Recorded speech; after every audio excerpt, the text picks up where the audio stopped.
Good to go. We're here today. I'm going to talk to you with Kyle Leeds. He's our project manager. Could you explain, Kyle, what you do here? I'm the project manager. I deal with all of our ongoing projects.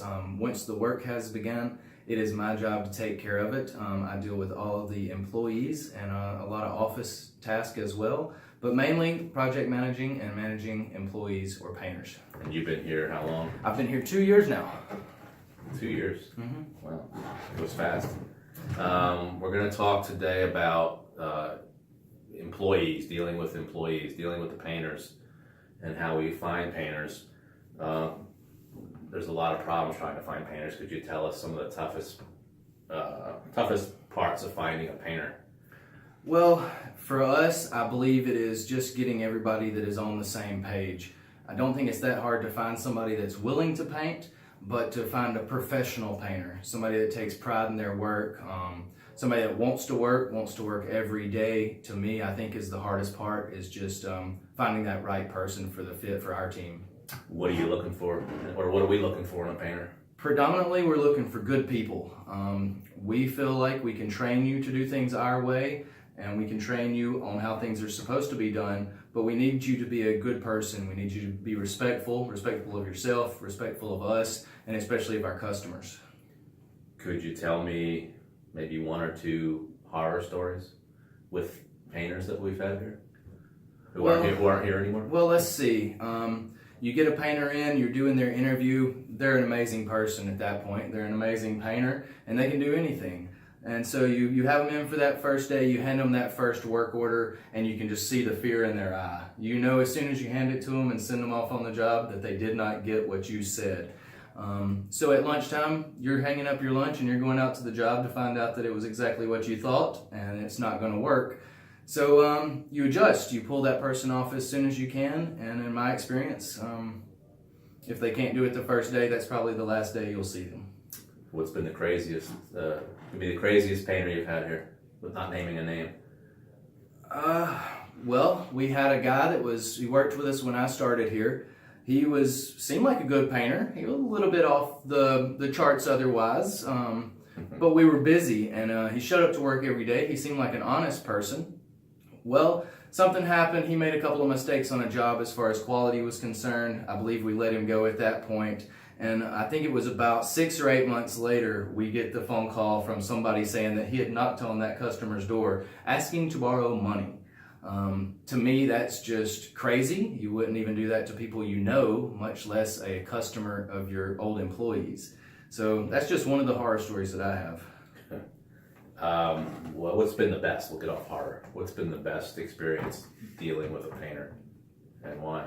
The best experience for me is when you give them their work order, you give them their job, you give them their hours, and you have a understanding that they know what you want.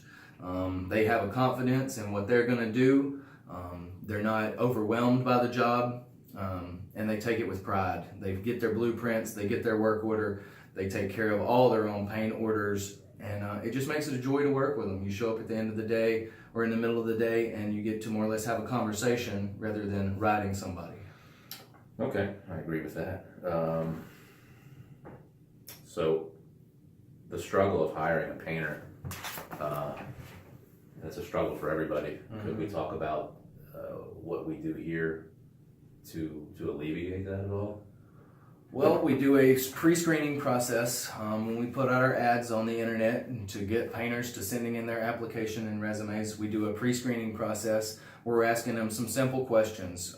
We're just trying to learn a little bit about their persons, where they're at in their life. And so we're asking questions, do they have a driver's license? Do they have a car? Are they willing to travel the radius that we travel? Are they willing to work the hours that we're working?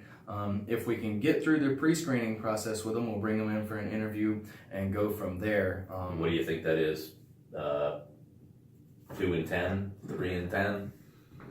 3 and 10 would probably be a pretty good guess, yeah, without looking at anything and looking at real numbers.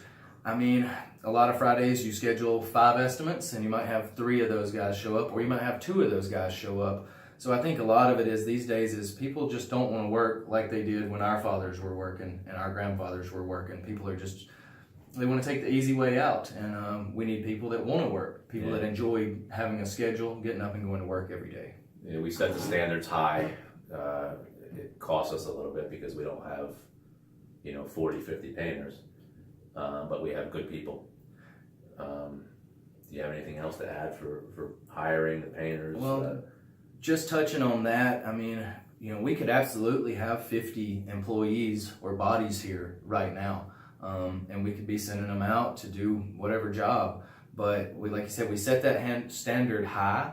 We want good people. We want people that take pride in themselves, take pride in their work, and that look the part, look respectful, and gives your customer a good feeling about what they have going on with their project. All right. So you've been here 2 years. Yes, sir.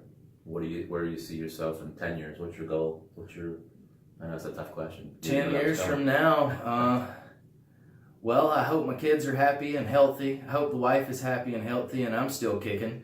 And unless this guy runs me off, I'm probably going to be here doing something.